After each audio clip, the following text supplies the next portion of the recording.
Assalamualaikum semuanya. Apa kabar kalian?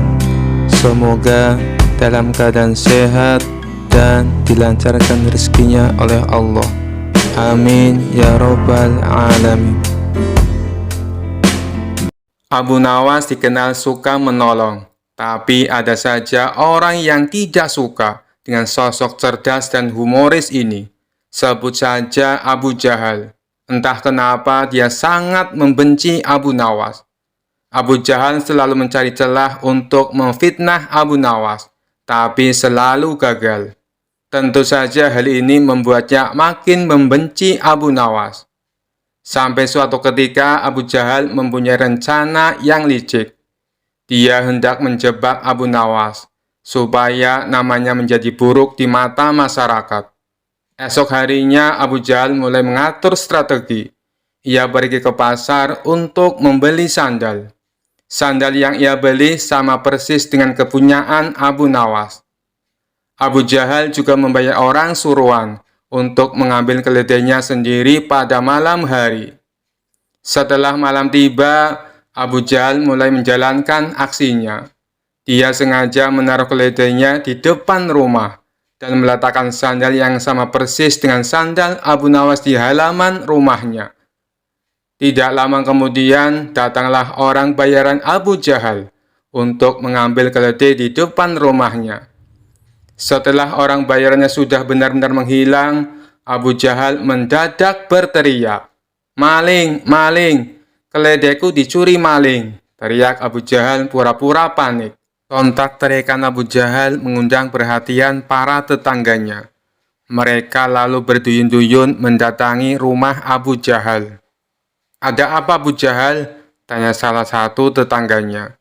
"Keledaiku dicuri maling, tapi malingnya sempat aku pergoki," jawab Abu Jahal. "Kamu berhasil mengenal wajahnya Abu Jahal?" tanya tetangga yang lain. "Enggak sih, karena waktu aku memergoki, malingnya langsung panik dan lari terbirit-birit sampai meninggalkan sandalnya," kata Abu Jahal sambil menunjukkan sandal di halamannya. "Loh, ini kok seperti sandal Abu Nawas? Tapi masa iya sih Abu Nawas mencuri keledaimu?" ujar tetangganya tidak percaya. "Ya, namanya orang lagi khilaf, apapun pasti dilakukannya. Apalagi sekarang Abu Nawas sudah lama tidak diberi hadiah baginda raja. Pastinya dia tidak punya uang lagi untuk beli makanan," ucap Abu Jahal memprovokasi. Akibat hasutan Abu Jahal ini, para warga mulai tersulut emosinya. Abu Nawas yang sedang asik tidur di rumahnya langsung dipaksa dan diarak warga menuju istana. "Ada apa ini? Apa yang kalian lakukan?" tanya Abu Nawas bingung. "Sudah, kamu diam saja. Kamu harus mempertanggungjawabkan perbuatanmu," tegas Abu Jahal. Dalam hati Abu Jahal berkata, "Kali ini aku berhasil menjebakmu Abu Nawas." Ia pun tersenyum jahat kepada Abu Nawas. Setibanya di istana, baginda raja kaget. Ada rombongan warga datang. Terlebih lagi di situ ada Abu Nawas dengan kondisi tangan terikat.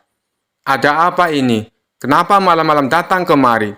tanya baginda raja.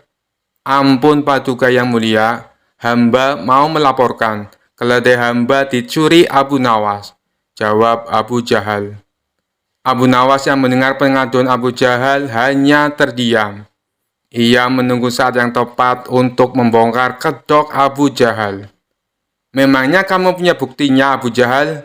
Apakah keledaimu ada di rumah Abu Nawas?" tanya baginda raja. "Keledainya memang tidak ada di rumah Abu Nawas. Bisa saja dia menaruhnya di tempat lain Paduka yang mulia. Tapi saya punya bukti yang lain," ucapnya. "Coba tunjukkan bukti yang kamu punya Abu Jahal," perintah baginda raja. Ia lalu menunjukkan sandal yang mirip dengan milik Abu Nawas. "Ini buktinya Paduka yang mulia. Waktu hamba memergoki, Abu Nawas lari terbirit-birit sampai meninggalkan sandalnya di halaman rumah hamba," tutur Abu Jahal. "Apa benar itu sandal kamu Abu Nawas?" tanya baginda raja kepada Abu Nawas. "Bukan baginda raja, Tapi sandal itu memang mirip dengan sandal hamba, jawab Abu Nawas. Kamu jangan mencoba mengelak, Abu Nawas. Jelas-jelas itu sandalmu, bentak Abu Jahal. Sudah, berikan sandal itu kepadaku, pinta Baginda Raja kepada Abu Jahal. Setelah Abu Jahal memberikan sandal tersebut, Baginda Raja lalu memanggil Abu Nawas. Abu Nawas, kemarilah, coba pakai sandal ini, perintah Baginda Raja. Setelah dicoba, sandal yang dibawa Abu Jahal tidak muat di kaki Abu Nawas. Melihat hal itu, Abu Jahal mulai belingsatan. Mukanya pucat dan keringat dingin mulai keluar dari tubuhnya. Ini jelas-jelas bukan sandal Abu Nawas. Kamu jangan menuduh orang sembarangan. Atau jangan-jangan kamu ingin memfitnah Abu Nawas, bentak Baginda Raja geram kepada Abu Jahal. Dengan mulut terbata-bata, Abu Jahal menjawab, "Maaf Paduka yang mulia, hamba kira itu sandalnya Abu Nawas." Ternyata Abu Jahal salah perhitungan saat membeli sandal yang mirip dengan sandal Abu Nawas. Abu Jahal tidak mencocokkan dengan ukuran kaki Abu Nawas. Di saat Abu Jahal mulai terbongkar rencana busuknya, Abu Nawas langsung melancarkan aksinya. Begini Paduka yang mulia, sebenarnya Abu Jahal sudah berulang kali mencoba berbuat jahat, tapi rencananya selalu bisa hamba gagalkan, ungkap Abu Nawas. Perkataan Abu Nawas ini juga dibenarkan oleh para warga. Benar Baginda, benar apa yang dikatakan Abu Nawas. Kami sungguh sangat menyesal dan kecewa, karena kali ini kami termakan hasutan Abu Jahal. Kami minta maaf Abu Nawas, ucap para warga. Abu Nawas pun memaafkannya, karena pada dasarnya mereka hanya termakan hasutan Abu Jahal. Sementara Abu Jahal langsung dimasukkan ke penjara atas perbuatan yang dilakukan. Kisah selanjutnya. Dikisahkan pada suatu pagi hari, Abu Nawas muda sedang duduk-duduk bersantai di teras rumahnya. Beberapa saat kemudian, datanglah seorang komandan dengan beberapa prajuritnya. Sang komandan bertanya, "Wahai anak muda, di manakah aku bisa menemukan tempat untuk bersenang-senang di daerah sekitar sini?" "Kalau tidak salah, di sebelah sana," jawab Abu Nawas. "Di manakah tempat itu?" tanya salah seorang prajurit dengan sifat yang tidak menghargai.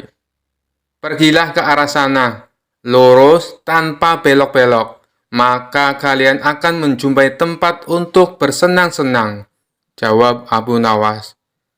Rombongan tentara kerajaan itu akhirnya pergi juga menuju tempat yang sudah ditunjukkan oleh Abu Nawas. Setelah beberapa saat, kagetlah mereka semua, karena tempat yang mereka cari tidak ditemukan, kecuali hanya sebuah komplek kuburan yang sangat luas. Dan tentu saja hal itu membuat para tentara berang karena merasa telah ditipu oleh pemuda tersebut. Mereka pun kembali lagi ke tempat Abu Nawas. "Wahai anak muda, keluarlah engkau. Kenapa engkau berani sekali membohongi kami?" tanya sang komandan yang tidak tahu kalau yang diajak bicara itu sebenarnya adalah Abu Nawas, si penasehat kerajaan. "Siapakah engkau ini? Berani sekali membohongi kami," tanya salah seorang prajurit. "Aku adalah Abdi," jawab Abu Nawas. Komandan dan para prajurit merasa geram dan marah. "Prajurit, tangkap dia," seru komandan. "Engkau akan aku bawa ke panglima kami," kata komandan. Rupanya Abu Nawas hendak dihadapkan ke panglima kerajaan mereka. "Wahai panglima, kami telah menangkap seorang pembohong yang berani membohongi pasukan kerajaan," kata komandan. "Alangkah lancangnya si pemuda ini, karena sudah berani berbohong," lanjut komandan. Panglima bersikap biasa saja, malah dia bahkan memerintahkan kepada prajurit untuk melepaskan borgol yang ada pada tangan Abu Nawas. Komandan dan para prajurit terkejut dan merasa heran. Ada apa gerangan ini? Setelah itu, panglima pun mendekati Abu Nawas dan berkata, "Tuan Abu, maafkan perbuatan anak buahku di sini ya," kata panglima itu dengan sangat sopannya. Laki-laki gagah dan tampan itu memang sudah saling mengenal satu sama lain. karena mereka seringkali bertemu ketika sang khalifah mengundangnya ke istana. Betapa terkejutnya sang komandan dan para prajuritnya. Perasaan sombong dan congkak yang tadi menyelimuti mereka seakan berubah menjadi rasa takut. "Wahai Tuan Abu, sebenarnya kebohongan apa yang mereka sangkakan kepadamu?" tanya Panglima. "Wahai Panglima, mereka memintaku untuk menunjukkan tempat untuk bersenang-senang. Tentu saja aku tunjukkan kuburan, karena kuburan adalah tempat yang lebih baik bagi orang-orang yang taat kepada Allah. Di sana pula dia akan mendapatkan hidangan yang nikmat dari Allah, terbebas dari rasa fitnah dan kejahatan manusia dan makhluk lainnya," jawab Abu Nawas dengan tenangnya. Mendengar jawaban pemuda itu, segera saja komandan mendekati Abu Nawas dan berkata, "Maafkan hamba, Tuanku Abu.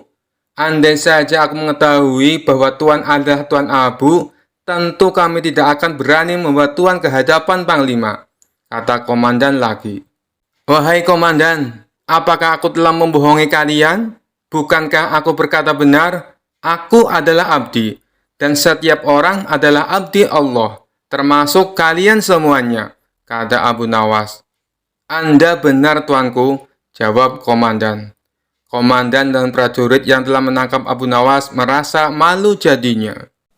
Kisah selanjutnya. Dikisahkan suatu hari di negeri 1001 malam Baghdad digelarlah acara hajatan besar.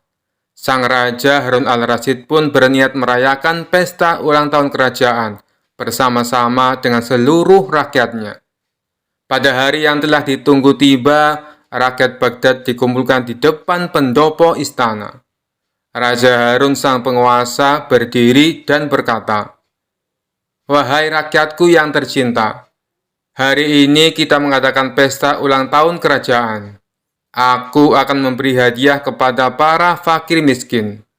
Aku juga akan memberikan pengampunan kepada para tahanan di penjara dengan mengurangi hukuman menjadi setengah dari sisa hukumannya," seru Baginda kepada rakyatnya. Mendengar ucapan sang raja, tentu rakyat Baghdad bersukaria. Mereka segera berpesta bersama dan menyantap aneka makanan yang telah disediakan. Tak berapa lama kemudian, para pengawal istana membagi-bagikan hadiah kepada fakir miskin. Setelah dipastikan seluruh rakyatnya yang fakir miskin mendapatkan hadiah, raja pun memanggil para tahanan. Tahanan pertama yang mendapatkan kesempatan adalah bernama Sofyan. "Sofyan, berapa tahun hukumanmu?" tanya Baginda. "2 tahun, Baginda," jawab Sofyan. "Sudah berapa tahun kamu jalani?" tanya Baginda lagi. "1 tahun, Baginda," jawab Sofyan. "Kalau begitu, sisa hukumanmu yang 1 tahun aku kurangi menjadi setengah tahun, sehingga hukumanmu tinggal 6 bulan saja," tegas Baginda Raja. Selanjutnya dipanggillah Ali. "Berapa tahun hukumanmu, Ali?" tanya Baginda. Dengan nada yang sedih, Ali menjawab, "Mohon ampun Baginda, hamba dihukum seumur hidup," jawab Ali. Mendengar jawaban Ali tersebut, Baginda menjadi bingung harus menjawab apa untuk mengurangi hukuman Ali. Di tengah kebingungannya, raja yang terkenal bijaksana ini teringat dengan Abu Nawas. Akhirnya dipanggillah Abu Nawas. Tak berapa lama kemudian, Abu Nawas yang turut serta dalam pesta ulang tahun kerajaan menghampiri sang raja yang sedang kebingungan itu. "Abu Nawas, aku ada masalah mengenai hadiah pengampunan bagi Ali. Dia dihukum seumur hidup, sedangkan aku berjanji akan memberikan pengampunan setengah dari sisa hukumannya. Padahal aku tidak tahu sampai umur berapa Ali akan hidup. Sekarang aku minta nasihatmu. Bagaimana caranya memberi pengampunan kepada Ali dari sisa hukumannya?" jelas Baginda Raja. Mendengar penuturan rajanya, Abu Nawas pun ikut bingung. Dia berpikir, apa bisa mengurangi umur seseorang, padahal dia sendiri tidak tahu sampai kapan umurnya. "Hamba minta waktu, Baginda," ujar Abu Nawas. Mendengar permintaan Abu Nawas, raja pun akhirnya memberikan kesempatan kepada Abu Nawas untuk berpikir. Raja hanya memberi waktu sehari semalam saja, tidak boleh lebih. Jadi besok pagi Abu Nawas harus memberikan jawabannya. Sesampainya di rumah, Abu Nawas pun berpikir keras untuk menemukan pemecahan masalah tersebut. Dia tidak bisa tidur karena selalu kepikiran akan hal itu. Namun selang beberapa waktu, tampaklah senyuman di bibir Abu Nawas. Pertanda solusi telah ditemukan. Abu Nawas pun malam itu segera masuk ke kamar untuk tidur dengan nyenyak. Pagi-pagi sekali, Abu Nawas telah bangun.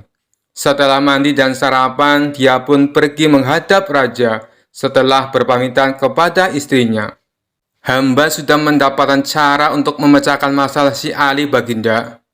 Begini, Baginda, sebaiknya si Ali ini berada di luar penjara dan bisa bebas selama 1 hari. Lalu pada esoknya, dia dimasukkan lagi ke dalam penjara selama 1 hari pula. Lusa juga demikian, sehari bebas, sehari di penjara. Begitu berlangsung terus selama umur si Ali itu, jelas Abu Nawas. Baginda Raja tersenyum, engkau memang pandai Abu Nawas. Kalau begitu, kamu juga akan aku beri hadiah, yaitu sekantong keping emas, ujar sang raja. Setelah itu, Abu Nawas pun pulang dengan wajah yang ceria. Kisah selanjutnya. Dikisahkan suatu hari, Abu Nawas kedatangan tamu orang ateis untuk mengajaknya berdebat. Ternyata orang ateis inilah yang dulu pernah bertanya tentang siapa yang menciptakan Allah. Dan hasilnya ia malah mendapat sial. Melihat kedatangan orang ateis tersebut, Abu Nawas tetap menyambutnya dengan hangat. Ada yang bisa saya bantu? Tanya Abu Nawas. Aku ingin kembali mengajakmu berdebat, jawab orang ateis. Oh, begitu. Baiklah. Silakan masuk, balas Abu Nawas sambil mengajaknya duduk di ruang tamu.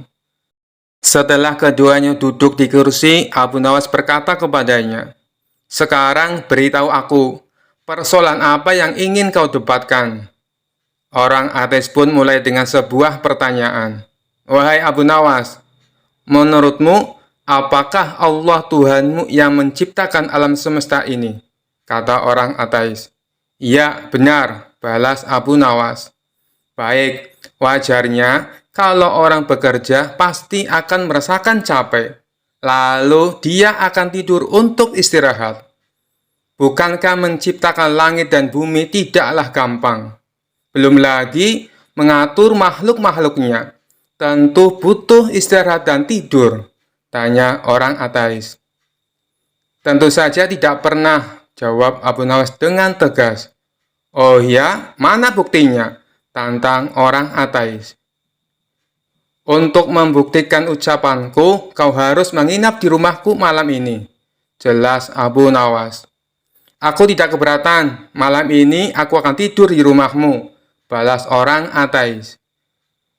Ketika waktu menjelang malam, di mana saat waktunya untuk tidur, Abu Nawas menghampiri orang ateis tersebut.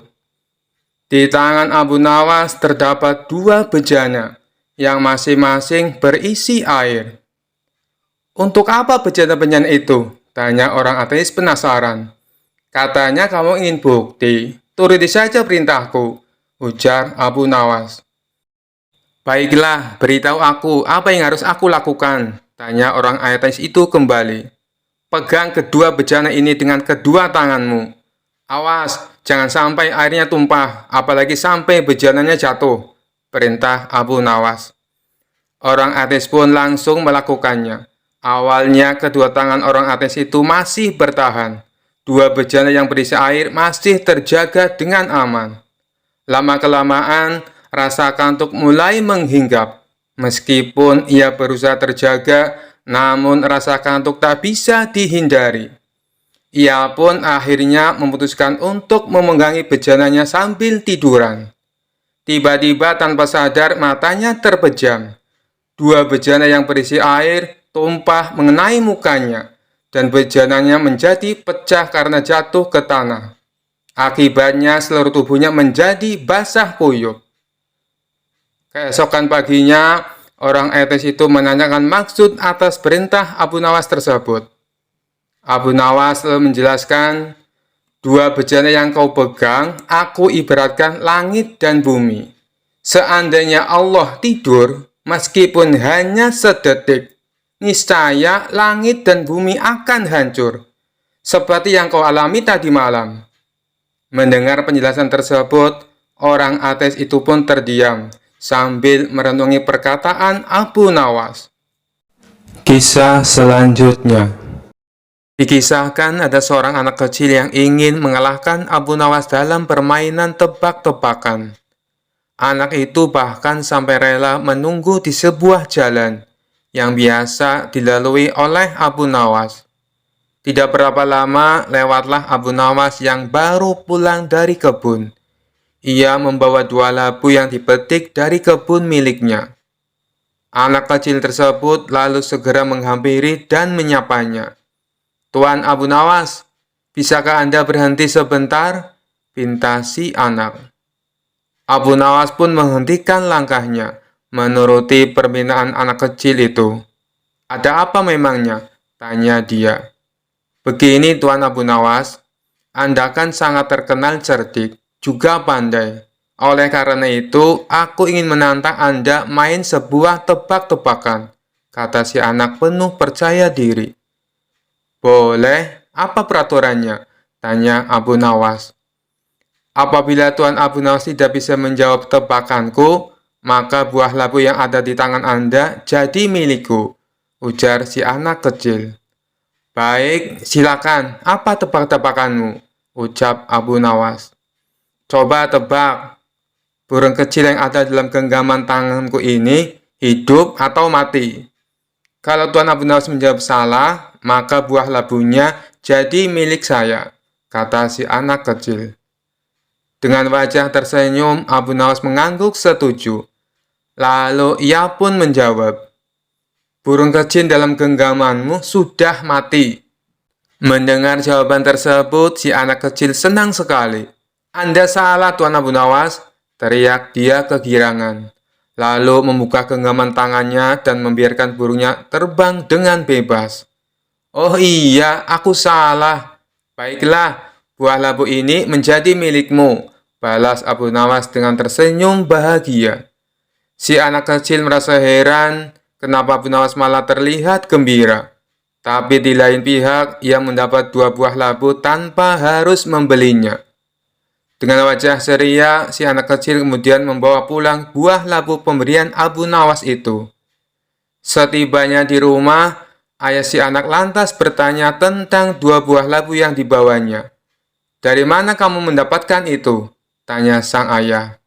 Anak tersebut dengan bangganya menceritakan bahwa dirinya telah mengalahkan Abu Nawas main tebak-tebakan. Lalu buah labu yang dibawanya adalah hadiah atas kemenangannya. "Memangnya tebakan apa yang kau berikan, sehingga membuat Tuan Abu Nawas tidak bisa menjawabnya?" tanya ayahnya penasaran. Si anak lalu memberitahu tebak-tebakan yang diberikan kepada Abu Nawas. Tanpa disangka, ayahnya menjadi sangat marah. Beliau lalu berkata, "Kamu mengira kamu betul-betul menang? Kamu itu kalah." Si anak pun menjadi sangat bingung dengan ucapan ayahnya. Sang ayah lalu memerintahkan untuk mengembalikan buah labunya. Mereka berdua bergegas menuju rumah Abu Nawas sambil meminta maaf. "Maafkan anak hamba, Tuan Abu Nawas. Ini buah labunya kami kembalikan," kata sang ayah. "Tidak apa-apa, ambil saja. Itu sudah menjadi hak anakmu," balas Abu Nawas dengan tersenyum. "Terima kasih Tuan Abu Nawas, kami mohon pamit," ucap sang ayah. Dalam perjalanan pulang, si anak meminta penjelasan kepada ayahnya. "Wahai ayah, kenapa ayah mengatakan kalau aku yang kalah? Jelas-jelas Tuan Abu Nawas yang salah menebaknya. Jadi, bukankah dia yang kalah?" tanya si anak merasa heran. Sang ayah menarik napas panjang dan mulai menjelaskan. "Tuan Abu Nawas sengaja menjawab burungnya mati. Sebab dengan begitu kamu akan melepaskan dan membiarkan burung itu terbang dengan bebas. Kalau Tuan Abu Nawas menjawab masih hidup, kamu pasti akan meremas hewan lemah itu sampai mati. Pada akhirnya, kamu juga yang menang taruhan. Kamu pikir Tuan Abu Nawas tidak tahu kelicikanmu? Dia rela memberikan buah labu dan dianggap kalah. Tapi sejatinya Tuan Abu Nawaslah pemenangnya. Dia memenangkan cinta kasih yang murni yang memikirkan kebahagiaan semua makhluk tanpa pamrih. Sedangkan bagi yang egois hanya memikirkan apa yang akan didapatkan. Setelah mendengar penjelasan sang ayah, si anak pun menyadari akan kekeliruannya. Kisah selanjutnya. Beberapa bulan belakangan ini Baginda Raja terlihat sangat sibuk mengurusi segala permasalahan di negerinya, mulai dari masalah ekonomi, masalah pertahanan, dan keadilan untuk rakyatnya. Para pejabat istana yang sekiranya tidak becus bekerja langsung dipecat dan diganti dengan yang baru. Gebrakan Baginda Raja yang totalitas ini akhirnya membuahkan hasil. Ekonomi di negerinya menjadi stabil. Keadilan yang didapat rakyatnya juga memuaskan. Walhasil, negeri Baghdad pun menjadi makmur dan sejahtera. Setelah dirasa semuanya sudah beres, Baginda Raja pun merasa puas.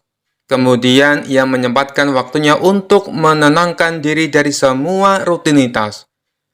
Dan tentu saja Abu Nawaslah sosok yang tepat untuk menghibur sang raja. Wahai pengawal, undang Abu Nawas ke istana. Aku ingin mengajaknya makan. Titah Baginda Raja kepada pengawal istana. Singkat cerita, datanglah Abu Nawas dan menghadap sang raja. Wahai Abu Nawas, bagaimana kabarmu? Ayo silakan duduk, sambut Baginda Raja.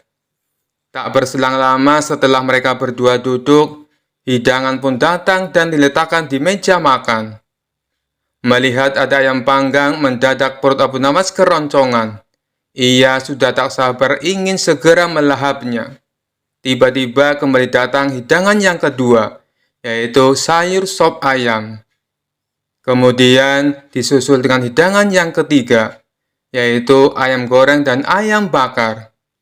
Mata Abu Nawas tampak tak berkedip melihat semua hidangan yang tersedia di meja makan. Baginda Raja yang menangkap tingkah Abu Nawas ini mencoba untuk menggodanya. Wahai Abu Nawas, sepertinya kamu sudah sangat lapar ya? Tanya Baginda Raja. Tidak Paduka, saya sih biasa saja. Justru hidangan ini yang sepertinya tidak betah lama-lama di atas piring. Mereka seolah-olah ingin segera terbang masuk ke dalam perut saya, celetuk Abu Nawas. Baginda Raja pun seketika tertawa dengan jawaban konyol Abu Nawas. Hai Abu Nawas, kamu boleh memakan semua hidangan ini, tapi ada syaratnya, ujar Baginda Raja. Apa syaratnya Paduka? Tanya Abu Nawas tidak sabar. Berhubung menu hidangannya serba ayam, buatlah 2 pertanyaan sulit yang berhubungan dengan ayam, pinta Baginda Raja. Waduh, ada-ada saja Baginda Raja. Perut sudah keroncongan, masih saja dikerjain, batin Abu Nawas. Setelah berpikir sejenak, Abu Nawas pun mulai dengan pertanyaan pertama. Baiklah Paduka, apa yang membedakan antara nama manusia dan nama ayam? Tanya Abu Nawas. Baginda Raja pun mencoba berpikir untuk menemukan jawabannya. Namun akhirnya ia menyerah. Itu pertanyaan sulit Abu Nawas, aku tak bisa menjawabnya. Beritahu aku apa jawabannya, pinta Baginda Raja. Bedanya adalah ketika manusia masih hidup namanya banyak sekali. Ada Hasan, ada Husain, ada Ibrahim, dan masih banyak lainnya. Tapi ketika mati namanya hanya menjadi satu, yaitu almarhum. Sedangkan ayam ketika masih hidup namanya cuma satu, yaitu ayam. Tapi ketika meninggal namanya menjadi banyak. Ada ayam panggang, ayam bakar, ayam goreng, dan masih banyak lainnya, jelas Abu Nawas. Spontan Baginda Raja pun tertawa mendengarnya. Bagus, bagus. Sekarang berikan saya pertanyaan kedua, balas Baginda Raja. Apa nama bagian ayam yang tidak pakai ayam? Tanya Abu Nawas. Itu sih gampang Abu Nawas. Jawabannya adalah paha, kata Baginda Raja dengan cepat. Paha ya paha ayam, ujar Abu Nawas. Kalau begitu, tulang Abu Nawas, jawab baginda raja. Tulang, ya tulang ayam, balas Abu Nawas. Bagaimana kalau sayap? Jawab baginda raja terus mencoba. Sayap juga sayap ayam. Jawaban Paduka salah semua, kata Abu Nawas. Ya sudah Abu Nawas, aku menyerah. Apa jawabannya? Jawabannya adalah telur ayam digoreng jadi telur mata sapi. Tidak mungkin kan disebut telur mata ayam? Jelas Abu Nawas. Untuk kesekian kalinya baginda raja kembali tertawa. Mereka berdua pun akhirnya mulai menyantap hidangan. Setelah jamuan makan selesai, baginda raja berkata kepada Abu Nawas, "Hari ini aku sangat terhibur. Terima kasih Abu Nawas," kata baginda raja. Abu Nawas pun lalu dipersilakan pulang dan diberi hadiah sekantung uang. Sekian dulu perjumpaan kita kali ini. Sampai bertemu lagi di kisah-kisah selanjutnya. Terima kasih yang sudah subscribe dan setia menonton channel ini. Wassalamualaikum warahmatullahi wabarakatuh.